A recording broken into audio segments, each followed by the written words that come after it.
Race royale, bonjour ou bonsoir selon votre fuseau horaire, partout où vous êtes, que le Seigneur vous bénisse abondamment. Aujourd'hui, on reçoit, moi j'ai dit, c'est l'un des piliers de notre grand ministère dans l'audiovisuel que nous faisons parce que on a eu à faire des émissions il y a 9 ans. Il y a 9 ans, quand on était encore à la radio-télévision La France, on a fait avec lui. Et aujourd'hui, nous sommes toujours en train de continuer ce chemin ensemble. C'est pour ça qu'au passage, on salue déjà la team, la relève family. Soyez tous bénis, vous allez vous reconnaître à travers cette vidéo parce que c'est toujours une joie lorsque dans ta vie, tu rencontres des hommes de Dieu et que vous devenez des amis, ça devient une famille. Vous savez qu'en cas d'un souci, vous êtes là ensemble et le pasteur Yoshua en fait partie. Bonjour pasteur. Bonjour, bonjour mon frère. Comment tu vas? Dieu fait grâce, j'étais un peu malade ces derniers jours, mais ça va. Amen, amen, Ça va amen. mieux déjà.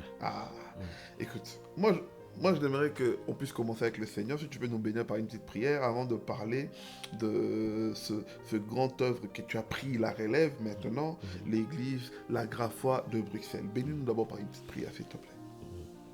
Tendre Père, nous te disons merci. Pour nous, toute occasion est bonne pour parler de toi. Et c'est pour ça que tu renouvelles notre souffle de vie. Père, merci parce que je suis réuni avec mon frère ici en ce lieu pour encore une fois de plus l'œuvre du royaume de Dieu. Alors Père, fais que tout ce qui sortira d'ici puisse être édifiant, puisse toucher les cœurs d'une personne. Que ni moi ni mon frère, aucun d'entre nous ne puisse tirer une quelconque gloire de ce qui se fera ici. Que toi seul puisses tirer la gloire en ce lieu. Père, nous te remercions. Et merci encore parce que tu as disposé ce temps et nous savons que pour le reste, tout est déjà sous contrôle. Nous avons ainsi prié en ton saint nom, au nom de Jésus-Christ, nous disons Amen. Amen, amen, amen. Comment tu te vois d'abord? Comment tu te portes personnellement? Alors personnellement, 2024 a été une année très difficile. Ok. Personnellement, très très compliquée. Je pense que l'une des années les plus difficiles pour moi au point de vue familial. Mais bizarrement, au point de vue ministériel, c'est une année qui a été riche. Ok. Donc ça a été un peu un contraste. Donc j'ai payé le prix un peu niveau familial, niveau un peu santé, niveau... c'était très très compliqué. Beaucoup de changements, beaucoup de chamboulements. Et Dieu merci, j'ai une très très bonne épouse. Amen, ça c'est ma soeur ça. Ma tata, moi aussi des enfants. Vraiment, très très bonne épouse qui à chaque fois que ça flanchait un peu, elle était là au secours, elle tenait, on s'est serré les coudes. Amen. C'était compliqué. Franchement, 2024 a été compliqué, mais bizarrement au niveau du ministère de l'église, je peux dire ça a été plutôt une bonne année, on va dire ça comme ça. Ouais. J'ouvrirai une petite parenthèse. C'est très important pour bien tenir dans les moments difficiles d'être bien marié. Très très bien marié. En fait, un homme qui réussit dans le ministère doit avoir une femme de prière. Amen. Mais aussi une femme sage. Beaucoup de pasteurs ont souvent la femme qui prie mais qui n'a pas la sagesse. Vous allez me dire oui, mais si une femme prie, automatiquement elle a la sagesse du Saint-Esprit. C'est pas forcément. Parce qu'une femme qui a la sagesse, c'est une éducation qu'elle a eue déjà. C'est aussi une manière de voir le monde, de voir les choses. Moi j'ai la grâce d'avoir ma femme qui est plutôt très... Elle observe beaucoup, très modérée. C'est quelqu'un qui a beaucoup de joie de vivre mais qui aime bien les choses discrètement, faire les choses calmement. C'est pas quelqu'un qui va choquer les gens pour choquer les gens. Et dans certains moments, si on n'a pas la sagesse, si on n'est pas bien marié, on peut tomber sur quelqu'un qui, dans les moments de crise, va aussi aller dans des grosses crises, qui va rajouter encore la crise sur la crise. Mais quand on est avec quelqu'un qui a vraiment toute sa tête, comme on dit, qui est posé, qui sait réfléchir, qui sait voir loin, en général, on arrive à facilement passer. La phrase cliché, c'est de dire toujours derrière un grand homme se trouve une grande femme. J'ai toujours dit, dans un couple, c'est une question d'accompagnement. Amen. On s'accompagne l'un et l'autre, on progresse ensemble. Un homme, aussi puissant qu'il est, il peut atteindre des sommets, mais pour se maintenir dans les sommets, il a besoin d'une femme. Parce que sinon, tu tombes facilement. Parce qu'il y a les désirs charnels, il y a la vue des gens, il y a les besoins et certaines choses que tu ne pourras pas faire. Tu as besoin de ta femme. C'est une question d'équilibre. On n'est jamais complet tout seul. On a besoin d'une autre personne. Amen.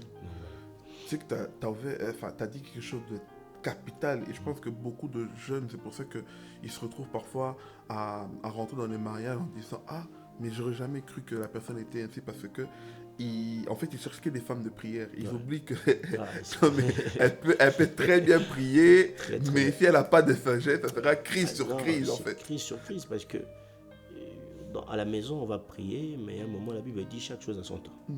On va prier, mais à un moment, si on n'a pas, vous n'allez pas parler en langue tout le temps. Il y a un moment où vous devez échanger, vous devez discuter, vous devez être bien. Ta femme doit se sentir à l'aise dans ton milieu. C'est-à-dire, elle doit connaître, ça c'est tes gars, ça c'est ta famille, ça c'est ton équipe. Donc elle doit connaître tout le monde et se dire, avoir les limites là où elle pourrait avoir. Ne pas outrepasser Ses limites dans chaque endroit. Dans chaque endroit. Et puis elle doit bien connaître son mari, bien savoir comment impacter. Toi aussi tu dois bien connaître ta femme pour lui apporter protection, secours aussi. Et aussi, il faut que tes amis, ton équipe, ton entourage sachent que non, ça c'est la mère. Tu vois, comme toi avec ma femme, vous connaissez très bien, c'est une très bonne relation. Nokwabana, la Tatamashi, parce que il y a eu ce lien-là qui s'est fait naturellement, tu vois.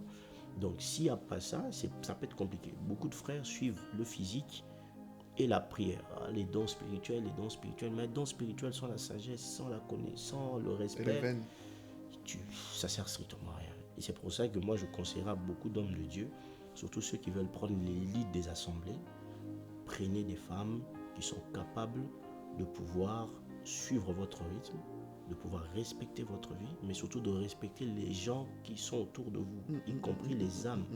Parce qu'il y a beaucoup de... Mon père disait ça pour rigoler, il disait souvent 90% de mamans pasteurs ne sont pas convertis. Mais quand il disait ça comme ça, c'est vraiment dans une sens pour dire simplement que, bon, 90%, j'exagère un peu, hein, c'est un peu trop, mais il disait ça simplement pour dire que beaucoup de femmes de pasteurs ne sont pas sages. Et que beaucoup d'assemblées se divisent, sont détruites. Si un pasteur n'est pas à l'aise à la maison, il ne sait pas donner le maximum sur la chair. Tout à fait. C'est pour ça qu'il est très important, au-delà du physique, au-delà de la prière et des dons, prenez le temps de discuter avec vos femmes, savoir ce qu'elles veulent, ce qu'elles aiment, qu'est-ce qui pourrait les choquer chez vous et qu'est-ce qui pourrait vous choquer chez elles. Ça peut aider. Voilà. Wow. En tout cas, on va parler un peu de maintenant la Graffois. Parce que je vais rentrer un peu, je vais vraiment rentrer dedans pour pouvoir un peu, pour que tu nous expliques un peu l'histoire, parce que c'est vrai que moi je connais la Graffois, une église, ça fait plus de 40 ans passés qu'elle est en train d'exister depuis au Congo, plus de décennies, voire même proche de 20 ans ici en Belgique et en Europe, etc. et tout, donc la Graffois évolue bien. Moi, j'ai la grâce de te connaître d'abord avant frère. Tu es devenu consacré pasteur. Et aujourd'hui, tu es devenu le pasteur responsable de la Graffois. Dis-nous la vérité. Est-ce que, peut-être c'est parce que c'était un peu un chemin bien tracé déjà. C'était une suite logique parce que tu es le fils, comme d'autres diront, de l'apôtre de la maison. Tu es le fils biologique et aussi spirituel. Raconte-nous un peu l'histoire, peut-être en 2-3 minutes. Comment cette histoire s'est mise en place pour qu'aujourd'hui, par cette grâce que le Seigneur t'a accordée, tu es devenu le pasteur de la Graffois? Bon, je pense que Dieu est un Dieu d'alliance. Hein. Je pense qu'il y a des alliances familiales. Moi, j'ai même fait un tweet où je disais que j'aime bien certains liens familiaux, comme le fait de servir. Dieu est un bon lien familial. C'est ça. On ne peut pas toujours tout détruire. Il n'y a pas que des mauvais liens. Il n'y a pas que des mauvais liens. Voilà, il y a des bons liens familiaux. Et moi, personnellement, j'ai toujours su que j'allais servir Dieu, mais pas dans cette position forcément. Ça, c'est déjà la différence. Moi, je savais que j'étais appelé à servir Dieu dans le ministère de la parole depuis que je suis petit. J'ai commencé ça très très jeune avec les enfants. Donc, moi, j'ai toujours dit aux jeunes, j'ai fait tous les secteurs de l'église. J'ai été au protocole, j'ai été à l'intercession, j'ai été au chant, j'ai été aux instruments, j'ai été partout. Donc vraiment, j'ai touché à tout. J'ai même été aux finances, la gestion des finances. J'ai été partout. Du coup, c'était pour moi une logique de servir Dieu. Par contre, dans cette position, ça c'est différent. La Graffois a toujours été une église qui a été conduite par la pensée de Dieu. Et ça va étonner beaucoup de gens si je dis aux gens que ce n'est même pas le patriarche qui a demandé que je sois pasteur responsable, leader de l'église à Bruxelles. Tu veux dire que le patriarche n'a pas eu d'influence? Il n'a rien. En fait, lui, il a été surpris. Il est arrivé dans un culte et une prophétie est arrivée lui disant, écoute, celui qui prêchait a dit, Dieu dit, c'est lui qui doit être le lead pasteur de la Graffois à Bruxelles, cité précieuse. Et lui-même, il m'a un peu convoqué. Il m'a dit, moi je ne suis pas trop d'accord avec ça, mais laisse-moi analyser. Donc il a pris le temps, il a analysé, ils en ont parlé avec les autres pasteurs, les aînés, que je salue d'ailleurs, docteur Aaron et Papadeo. Bon, ils se sont dit les trois, vu le travail qu'il fait, parce qu'en fait je pense que quand la Bible dit que personne ne méprise ta jeunesse, ça veut simplement dire qu'il faut que tu puisses démontrer par tes œuvres que tu es capable de faire une mission. Tout à fait. Donc moi, j'ai toujours travaillé, j'ai toujours fait en sorte, toutes ces années que la Grapha Bruxelles était là en Belgique, de pouvoir faire en sorte que l'Église progresse. Ok. Donc de mon travail et le peu, moi je n'estime pas avoir fait beaucoup, mais le peu que j'ai fait avec le Seigneur a fait que les pasteurs se sont dit, bon, on va lui donner la place de gérer et de diriger. Et c'est comme ça que ça a commencé ici à Bruxelles. Et ça a pris combien de temps, le temps que le patriarche analyse jusqu'à ce que tu puisses prendre c'était le rapide, lead réellement? C'était rapide. Il faut dire déjà que quand on a récupéré la salle cette année, quand on a récupéré la salle en 2023, c'était en mois d'août. C'était déjà moi qui faisais tous les programmes, qui gérais un peu tout. Okay. Donc ça a été un peu une suite un peu logique pour tout le monde que je sois officiellement reconnu comme lead pasteur de la Grapha Bruxelles. Du coup, patriarche, ils ont pris une semaine ou deux, ils en ont parlé un peu avec les pasteurs, et après il m'a dit, bon écoute, c'est très bon, ça va être fait, et puis voilà, ça a été fait rapidement. Et si tu peux un peu nous éclairer sur la vision de la Grapha. La Grapha, c'est quoi réellement la vision de la Grapha? La vision de la Grapha a commencé, comme tu l'as dit, depuis 79. Et en 82, on devient officiellement une église à Kinshasa. Okay. Et le nom de la grâce par la foi en Jésus-Christ, donc la Grapha, arrive très tardivement. Ça arrive en 92, 93. Okay. Et pendant tout ce temps-là, tout ce temps, on s'appelait Assemblée du Romo. Ça veut dire quoi ça? Ça veut dire parce qu'en fait, notre église se trouvait à l'avenue du... C'est un peu comme Mangembo.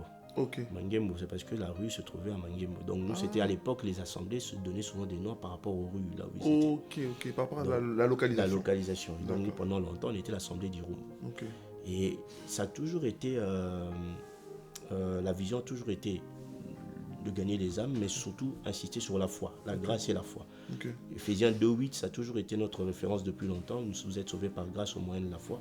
Okay. Et cela ne vient pas de vous, donc je pense que tout le monde connaît cette référence-là. Ça a toujours été vraiment basé sur faire comprendre aux personnes leur statut en tant qu'enfants de Dieu. Amen. Vraiment parler beaucoup plus sur la foi. On a une autre père spirituel dans le patriarche qui insistait constamment sur la foi, sur la grâce, sur l'amour de Dieu, sur le fait de pouvoir présenter à Dieu, présenter aux hommes plutôt, l'amour de Dieu en fait. De démontrer que non, la grâce est disponible et que tout est possible avec Dieu, de pouvoir transformer une vie, de passer d'une vie de pécheur à pouvoir devenir un enfant de la lumière et que les choses anciennes puissent passer. Ça a toujours été ce message-là, mais surtout le message très charismatique. Okay. Le patriarche a toujours insisté sur les dons spirituels. D'ailleurs, tu remarqueras, toi qui me connais bien, que dans la Grapha, on parle souvent des dons spirituels, on parle souvent des fruits de l'esprit, on parle souvent des charismes, de ces choses-là. C'est des choses sur lesquelles on a souvent insisté. Et surtout les hommes de prière. Exactement. La Grapha était connue pour la prière, pour l'intercession, mais aussi pour la louange et l'adoration.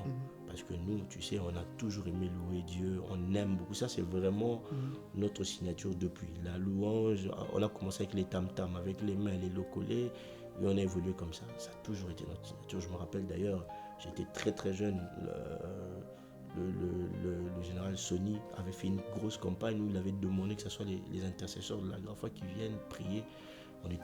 On les avait mis en dessous du podium, on appelait ça la chaudière, et ils priaient là en dessous. Donc quand tu ouvrais comme ça, tu voyais, ils étaient en train de prier, mais c'était infernal, il faisait très chaud.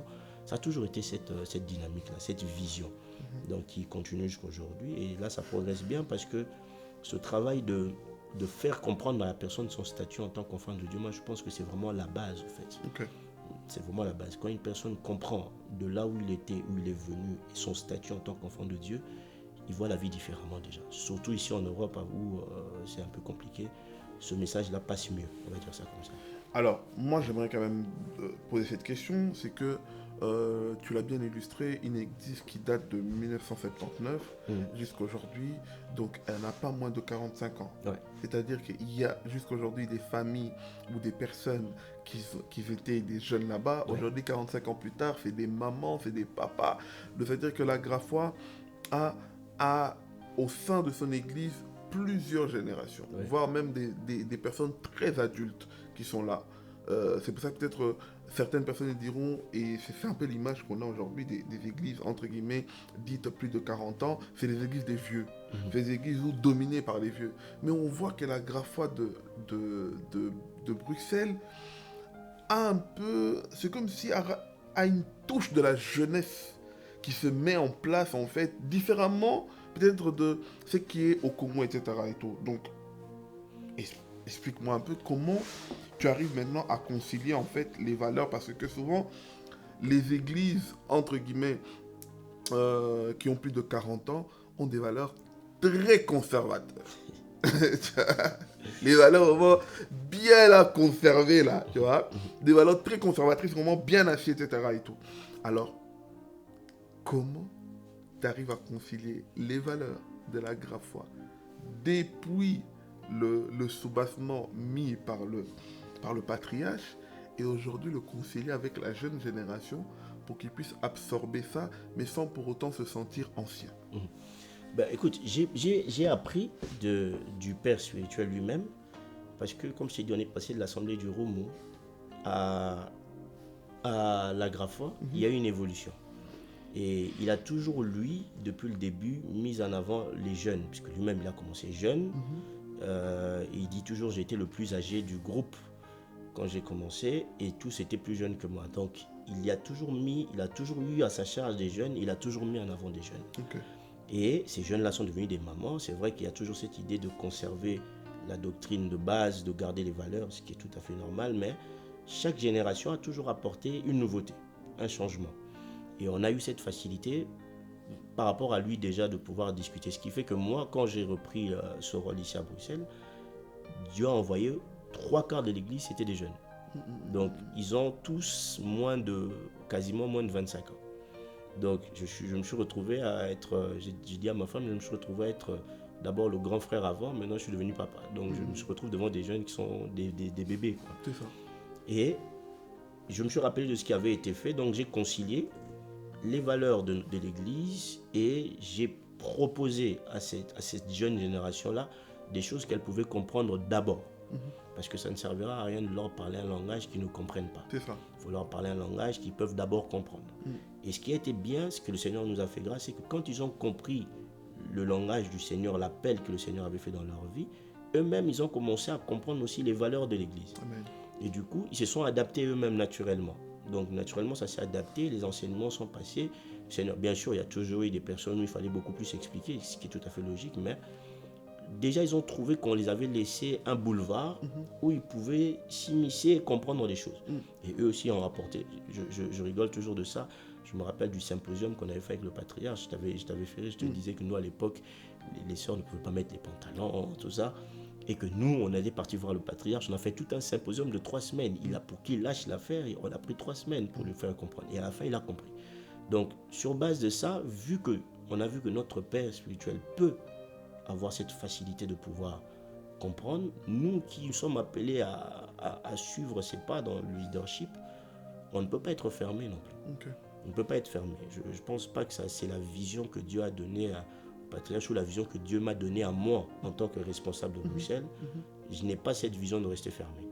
Je pense que je préfère que les personnes qui viennent, qu'on discute, on peut toujours avoir quelque chose de nouveau, de très bien sur une personne. Tant qu'on ne réunit pas nos propres valeurs, mais ces valeurs-là peuvent être amenées à un autre niveau avec une autre connaissance d'une autre personne, avec un autre enseignement d'une autre personne. Même dans la Bible, c'est biblique.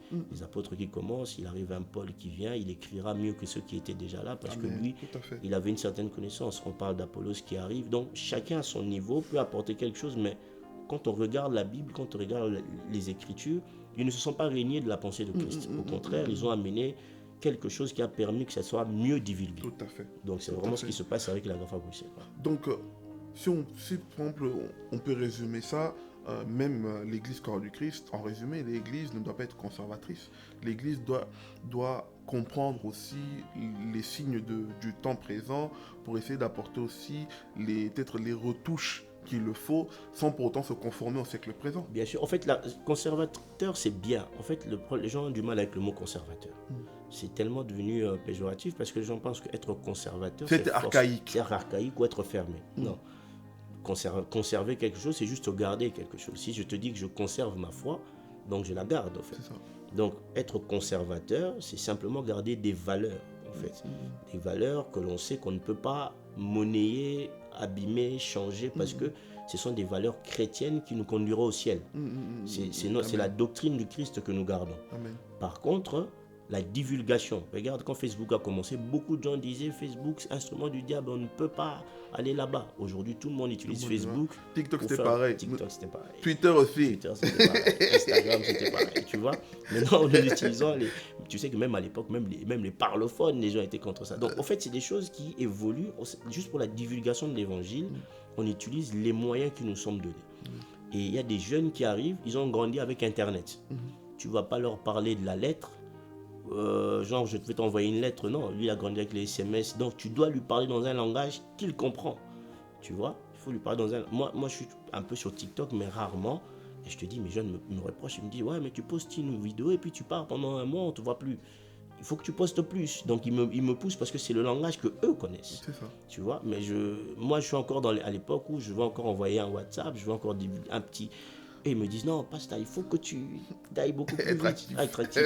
C'est leur langage, tu vois. Mais ça ne réunit, on enlève en rien la foi, la base de ce que nous connaissons. Mais le mot conservateur, je trouve parfois on l'utilise mal parce que les gens disent, ah, conservateur, donc on ingala batakala. Non, c'est ça. Non, justement, non. D'ailleurs, tu remarqueras, même musicalement, aujourd'hui, beaucoup de chansons anciennes que l'on disait archaïques reviennent sous une autre forme, d'ailleurs. Et on les aime encore beaucoup plus, mais ça revient. T'entends même aujourd'hui, même les jeunes nés ici, qui disent « Oh non, mais nous, on veut entendre les anciennes gloires. » Tu t'imagines? Je te fais rire, mon petit frère qui est né ici. L'autre façon individuelle à l'église, il a commencé à nous chanter pim-pam, pim-pam, pam. On s'est dit, mais toi, tu connais ça d'où? Oh non, j'ai regardé sur Internet, j'aimais bien. Donc, certaines choses reviennent. De toute façon, la Bible dit, il n'y a rien de nouveau sur le soleil. Amen, amen, amen. Alors moi, maintenant, c'est une question que je vais te poser directement par rapport à tes prédications. Comment, parce qu'aujourd'hui, même si tu as la chance que la Graffois Bruxelles a une dominance des jeunes, mais il y a quand même des personnes, on va leur prêter ce mot-là, des conservateurs. Voilà, les anciens. Hein? Je vois notre maman Cécile qui est là, ouais, hein? les docteurs Aaron, ça veut dire que voilà, ils sont là dans une assemblée où peut-être il y a une dominance Papa Déo, il y a une dominance des jeunes, mais eux aussi sont là. Comment fais-tu en tant que dirigeant d'une telle assemblée de pouvoir rendre ta prédication pertinente, que ce soit pour le jeune, que ce soit pour l'adulte, que ce soit pour l'ado qui est là? Comment fais-tu pour que le mariage dans ton message, que tu puisses te dire en tant que pasteur, ok, c'est que j'enseigne, je ne perds personne. Tout le monde reçoit sa part. Comment tu fais? Déjà, la Bible dit c'est poussé par l'esprit que les hommes ont parlé de la part de Dieu. Donc, c'est déjà l'esprit qui nous aide à pouvoir préparer un enseignement adéquat. Mais il y a une chose qui est vraie, c'est que quand on travaille avec des personnes, souvent, les gens un peu plus âgés, ils ont ce souci de voir les jeunes progresser. Bon, en tout cas, moi, je dis chez moi à la Graffois. Donc, je travaille avec des personnes qui ont ce souci-là de voir les jeunes progresser. Et en plus de ça, c'est le pasteur Mathieu Levy qui disait ça une fois, mon couloutou que je salue d'ailleurs, il disait, répéter certaines choses n'est pas mauvais. Parfois, quand on répète certaines choses, la personne se dit, moi, ça fait 40 ans que j'ai écouté ça, c'est pas mauvais. Peut-être que sur le moment même, il avait besoin de cette répétition. Amen. Tu vois? Donc, il y a certaines choses qu'on répète qui, pour les anciens, mais qui sont des nouveautés pour les jeunes, et ça touche tout le monde. En fait. Et parfois, tu vois que l'ancien se dit, tiens, j'avais oublié ça, c'est très bien. Et ce sont des choses, au fait, quand on prépare la prédication, on ne pense pas tellement forcément à une catégorie. On pense de prêcher la parole de Dieu pour toucher des personnes à ce moment-là. Amen. Et à ce moment-là, la parole est prêchée, ça touche les adultes, ça touche les jeunes, ça touche les moins jeunes, et tout le monde se retrouve. En plus, nous, on a un très bon système, parce que chaque mardi, on fait le partage biblique. Donc toute l'église revient et on partage sur la prédication. Et c'est là que tu te rends compte au fait que chacun a eu sa part à son niveau. Parce que tu verras que le jeune va intervenir d'une certaine manière, le papa va intervenir d'une certaine... Chacun prendra son niveau. Il faut savoir qu'une prédication, c'est comme un gâteau. Chacun coupe sa part, prend sa part, digère sa part, vit avec sa part. Amen. Donc, on ne pourra pas jamais offrir le même gâteau entier à une personne. Donc, chacun prend ce qui lui convient au moment même. Et parfois, le patriarche dit souvent, vous êtes contre la répétition, mais Jésus revient bientôt et la répétition qui ne s'est jamais arrêté de dire. Donc, parfois, il y a certaines choses que on doit le répéter, Amen. on doit le répéter. Jean 3,16, j'ai fait une répétition comme jamais sans lasser. Ça ne sera jamais, tu vois. Non, ça. Donc, ce sont des choses qui reviendront souvent, mais chacun prendra sa part. Amen. Tu vois, Amen. il y a des choses peut-être que toi, on t'a prêché il y a 10 ans, que tu réécoutes aujourd'hui, ça a un autre impact que quand tu avais prêché il y a 10 ans. Tout à fait. Tu vois, donc c'est comme ça. Amen. Amen. Alors, parlons maintenant de la valeur ajoutée. Concrètement, quelle est la valeur ajoutée aujourd'hui? En tant que pasteur, tu pourrais dire la valeur ajoutée de la Graffoi Bruxelles, ici en Belgique. La connaissance du statut et aussi le fait de faire grandir. Moi, j'ai mon slogan, je parle à des adultes. Je pense que les jeunes le connaissent. C'est-à-dire, je considère ces personnes qui viennent déjà comme étant des adultes. J'avais fait une prédication où j'avais dit l'enfant devient un vieillard, où je disais que quand on accueille ces personnes, il faut déjà avoir l'idée de leur mettre dans des conditions pour qu'ils grandissent. Il ne faut pas les infantiliser. Ça veut dire qu'ils viennent et qu'ils doivent connaître directement leur statut. Parce qu'on a remarqué aussi que beaucoup de chrétiens, surtout en Europe, ce qui fait que d'ailleurs beaucoup d'entre eux changent facilement d'église. Tu sais, à Kinshasa, on peut changer des églises, c'est vrai, mais en Europe, le changement d'église... Elle est énorme. Et c'est une érosion, c'est une maladie. Tu peux avoir quelqu'un en Europe qui a fait 20 églises.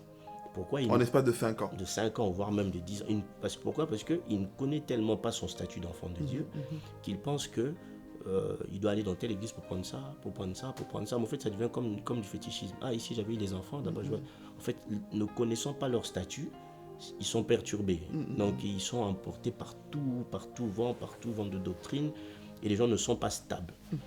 Le but n'est pas de stabiliser les gens forcément à la Graffoi, mais de stabiliser les gens dans leur vie chrétienne. Amen. C'est pour cela que tu verras que même aujourd'hui, nous avons des chrétiens tantôt plus tôt. En Europe, on en parle souvent avec toi.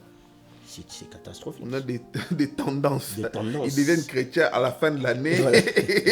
Début de l'année, ils reviennent. Ça, tu te rappelles pendant le Covid comment tout le monde était chrétien. Après le Covid, tout le monde est redevenu. Tout le monde est redevenu. Donc, en fait, on essaye vraiment de stabiliser les gens dans cette vie. Maintenant, c'est un travail que l'Esprit seul peut faire. Amen. Nous sommes des instruments de l'Esprit Saint. Donc, nous suivons ce que l'Esprit nous dit pour pouvoir aider ces personnes-là à pouvoir se stabiliser, connaître leur statut d'enfant de Dieu. Je pense que c'est le plus important. C'est vraiment sur la chose. D'ailleurs, tu me dis souvent, tu aimes trop parler de l'épouse. Je pense que l'épouse est vraiment le statut ultime qu'on devrait comprendre en tant qu'enfant de Dieu. Ça nous permettra de pouvoir pas être emporté facilement. Et aussi, faire grandir les jeunes. On a remarqué que les jeunes chez nous ne grandissaient pas seulement spirituellement, mais même dans la vie. Ça veut dire qu'on les conseille sur tout. Moi, je te dis, moi, je suis devenu vraiment le papa. Et je me suis retrouvé à aller répondre à des convocations de réunions de parents, aller à la police, commissariat, aller gérer. Donc, tu deviens vraiment le papa. Tu leur responsabilises sur beaucoup de choses. C'est ça. Tu vois, tu les responsabilises sur beaucoup de choses et tu les fais grandir. Moi, c'est vraiment ça notre valeur ajoutée. Et aussi, l'héritage.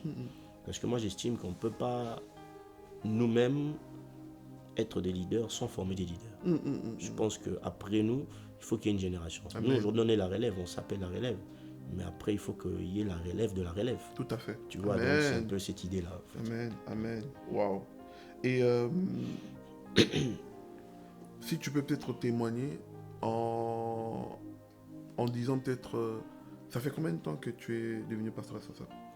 Depuis, on va dire, ça fait quelques mois, mais je dirige vraiment l'église depuis le mois d'août de l'année passée. Ok, ouais. D'accord. Ça fait déjà quelques mois que tu es dans la gestion de l'église. La gestion de l'église, ouais.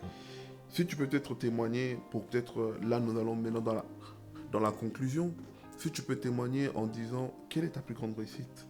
Que lorsque tu regardes aujourd'hui, je réformule même différemment. Voilà. Quelle est ta plus grande réussite en tant que pasteur où tu vois, tu te dis, ça c'est une touche que le Seigneur m'avait mis à cœur, j'arrive maintenant à la porter et ça se met en place. Et peut-être, quel est le côté où tu te dis, là peut-être, avant de devenir pasteur, je pensais que c'était comme ça. Mais depuis que je suis devenu pasteur, j'ai compris que il y a beaucoup de choses qui se passent comme ça. Allez, j'espère que mes questions sont donc claires. Alors, ta plus grande réussite et la leçon que toi-même t'as tirée personnellement. Bon, la leçon que j'ai tirée personnellement, parce que je vais commencer depuis par que ça, tu es devenu. Depuis que je suis devenu pasteur responsable, hein, donc, parce que pasteur ça fait déjà 9 ans, mais pasteur responsable de l'église depuis 1 an, la leçon que j'ai tirée, c'est que je ne suis pas Dieu. Amen. Wow. Ça, c'est la leçon que j'ai tirée. Parce que parfois, quand on n'est pas responsable, on pense qu'on peut sauver tout le monde. C'est-à-dire que tu penses que si tu parles, forcément, tu vas convaincre. Tu vas utiliser de ton autorité, les gens vont payer, ils vont écouter. Eh ben non, tu n'es pas Dieu. Et ça, Dieu aime bien te rappeler que tu n'es pas lui. Dans le sens que tu n'es qu'un instrument. Donc il y a des personnes où tu auras beau crier, parler, si ce n'est pas le Saint-Esprit qui intervient, ben, ça ne fera rien. Et ça, je pense qu'on doit vraiment se rappeler, nous tous, surtout ceux qui dirigent des églises, qu'on n'est pas Dieu. Ne pas prendre beaucoup de choses à cœur aussi. Pas prendre beaucoup de choses à cœur. Parce qu'en fait, on s'attache facilement à des gens. Et bon, la trahison, ça c'est connu. Tu sais, moi, j'étais enfant de pasteur, donc je sais la trahison, comment ça existe dans le milieu. Mais on s'attache parfois à des personnes et on attend beaucoup de choses de certaines personnes qui, en fait, le rendu n'est pas le même, en fait. C'est ça. Je pourrais même reformuler. Au fait, on pense que tout le monde devrait forcément faire comme nous. Mais en fait, les gens ne sont pas nous. Amen. La relation que nous on a avec Dieu, l'historique qu'on a avec Dieu, les blessures que nous avons, les combats que nous avons, ne sont pas les mêmes combats que les autres ont. Amen. Nous, on a tendance parfois à penser que forcément parce que moi j'ai réussi à faire ceci, eux aussi doivent le faire. Non, ils ont leur temps, ils ont leur parcours, ils ont leur historique qui diffère. Déjà, j'ai appris une chose, que l'historique d'une personne détermine le reste de sa vie et surtout la manière dont il va appréhender ou prendre les choses de Dieu. C'est sur base de ça qu'il faut maintenant commencer à recibler pour recadrer et arranger. Ça, ce sont des choses que moi j'ai appris, ce sont des leçons que j'ai vraiment appris. Et aussi, bon, je ne vais pas te dire le combat spirituel quand tu es pasteur leader. Je t'ai dit cette année. Tu deviens une cible, tu te rends pas. Je t'ai dit cette année 2024 a été la pire année pour moi au niveau personnel parce que ça a été un gros combat. Très très gros combat. Donc tu arrives dans des situations où tu dis à Dieu, bon, dans le contrat qu'on avait signé avec toi, Dieu. Tu m'avais pas dit cette clause. Tu m'avais pas informé que je vais être le bouc émissaire. J'allais galérer comme ça, mais tu continues à faire le travail. Maintenant, si on doit parler de réussite, je pense que... Ta plus grosse fierté, ta plus grande réussite. Ma plus grande réussite, bon, je ne vais pas prendre la place du Seigneur, mais si... parce que c'est lui qui fait les choses, mais humainement, si j'aimerais quand même dire, c'est d'avoir réussi quand même à voir d'autres leaders sortir de ce qu'on a fait déjà. Amen. J'ai déjà repéré, vu des leaders. Et aussi, ces jeunes-là ont même des mamans, ont développé certaines choses où, à la longue, je n'ai plus eu besoin de trop intervenir. C'était beaucoup plus fluide et ça intervenait entre eux, ça travaillait entre eux. Et ça, c'est une fierté. Se dire au fait que ce qu'on donne comme enseignement, le Seigneur permet que ça reste dans le cœur de certaines personnes et qu'ils l'utilisent bien. Et qu'ils le font même parfois même mieux que toi. C'est ça. Donc parfois, il y a certaines interventions, peut-être moi je l'aurais fait, mais coup-ci, coup-ça. Et tu vois tu vois vraiment une influence qui se met en place de... Je rigolais parce qu'un frère m'a dit, Pasteur, je parlais avec, j'exhortais les frères, ils m'ont dit, c'est bizarre, tu parles comme le pasteur maintenant. Donc en fait, c'est cette influence, ça fait plaisir à entendre parce que nous-mêmes, on imitait nos aînés et aussi savoir qu'ils nous imitent et qu'ils le font mieux que nous, c'est une joie personnelle. Mais maintenant, on rentre toujours grâce à Dieu parce que c'est lui qui fait les choses. Donc. Et ma dernière question pour terminer, je te dirais comment tu as fait. Comment tu as fait pour que une église qui a plus de 45 ans, née au Congo, née à Kinshasa, c'est-à-dire que l'influence lingalophone est très présente. Mais aujourd'hui, en Europe, tu arrives à faire asseoir plusieurs nationalités, voire même plusieurs en fait de différents continents au même endroit. Comment tu fais? Alors ça, je ne pourrais même pas t'expliquer comment ça s'est passé. Pourquoi? Parce que ça s'est fait naturellement par la grâce de Dieu. En fait, les jeunes ont invité leurs amis. Tu sais, ici en Europe, les jeunes grandissent dans un milieu où ils sont mélangés. Ils ont des amis de partout, de toutes les nationalités, de toutes les origines. Ici, tu peux avoir un Rwandais qui traîne avec un Congolais qui traîne avec un Tanzanien. Ils sont très amis entre eux. Donc, un qui reçoit la parole de Dieu, l'évangile du Seigneur, qui dit, tiens, tu as des problèmes, moi j'avais des problèmes, j'ai été voir le pasteur, on a discuté, on a parlé de Jésus, ça m'a aidé, viens. L'autre vient, le Seigneur fait les résultats, il va toucher. Et du coup, on s'est retrouvé avec un melting pot. Aujourd'hui à l'église, on a des Guinéens, des Nigérians, des Burundais, des Camerounais, des nationalités, on a même des Norvégiens, on a des Belges, on a même eu des Albanais. Wow. Ça commence à devenir un gros... Mais du coup, maintenant, j'ai un peu dit aux anciens, je vais diminuer un peu les chansons en lingala, même s'ils ne sont pas trop d'accord. Ils disent, ouais, regarde même une chanson en lingala, les autres vont s'adapter. Je dis, mais il faut on devient international. Donc, le Congolais, il aime toujours que les autres s'adaptent. Il aime bien lui, pour qu'il s'adapte, c'est difficile, mais on doit s'adapter à lui toujours. Ils me disent même, lingala, J'en fais partie aussi, qui pense comme ça, mais voilà, on se force. On se force. Non, il faut ça. Moi, j'aime bien, tu me connais, moi, j'aime bien aussi, mais on essaie un peu d'être un peu plus international. Question que tout le monde se sente à l'aise. Mais franchement, ils se retrouvent très bien. Et c'est pour ça que je te dis, je ne pourrais même pas t'expliquer parce que ça s'est fait par eux-mêmes. Le Seigneur a vraiment touché les cœurs des personnes. Ils se sont retrouvés par eux-mêmes comme ça. J'ai eu l'appel d'un frère il y a 3 jours qui était un Tchadien. Je ne savais même pas qu'il y avait des Tchadiens en Belgique. Wow. Donc voilà, j'ai découvert.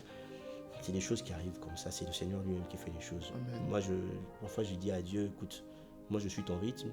Et si je vois que ça devient trop divisé à suivre, je dis, Dieu, aide-moi encore à aller beaucoup plus vite à ton rythme. Mais c'est vraiment lui qui fait les choses. Si tu dois résumer aujourd'hui en une phrase, en décrivant la Graffois Bruxelles, tu dirais quoi de la Graffois Bruxelles? C'est une maison de quoi? D'impact. Amen. D'impact parce que les gens sont impactés et ils impactent. Amen. Je pense que c'est ça ce qu'on est en train de voir de plus en plus. Et je pense que c'est aussi un peu... On a eu pendant toute une année, 2 ans quasiment, le mot Rehoboth. Et ça, c'était dans toute la Graffa, Rehoboth, où Isaac dit, dans cet endroit, dans ces lieux, Dieu nous fera prospérer, il nous mettra au large. Amen. Et je pense que Dieu nous avait dit par prophétie, ça va durer 5 ans de Rehoboth, donc vous ne parlerez que de ça. Et je pense que c'est ce qui est en train d'arriver. L'impact se fait parce que Dieu est en train de nous mettre au large. En fait. Amen. Amen. Donc c'est ça. Amen. En tout cas, ça c'est le dernier mot du pasteur. Toutes les informations sont au bas dans la description de cette vidéo. Si vous n'avez pas de maison, vous n'avez pas d'église, vous êtes de Belgique, vous êtes de Bruxelles, la Graffois est là pour vous. Nous avons reçu aujourd'hui le pasteur responsable, le pasteur Joshua Kitembo. Lui-même, il est là. C'est un homme que nous connaissons. C'est un homme bon de cœur. Et nous avons vu l'œuvre. Nous avons nous-mêmes été plusieurs fois à la Graffois Bruxelles. Nous vous assurons, c'est une bonne maison. Et surtout pour la jeunesse aujourd'hui, toi qui es nulle part, va retrouver les jeunes comme toi qui étaient aussi nulle part, mais qu'aujourd'hui ont retrouvé le chemin de Dieu et surtout ont été impactés. Pasteur, merci beaucoup. Merci beaucoup à toi. Merci en tout cas. On est ensemble pour d'autres choses qui arrivent pour 2025. J'espère, puisque tout le monde me parle de refaire un team, donc je pense, et prie avec moi. Prie avec moi, toujours. On verra bien ce que ça, c'est des révélations que pasteur, on ne sait pas d'où ça vient, mais en tout cas, c'est des rendez-vous de prière qui ne s'arrêtent pas. En tout cas, que le Seigneur vous bénisse. À très vite et soyez bénis. Amen. Merci beaucoup.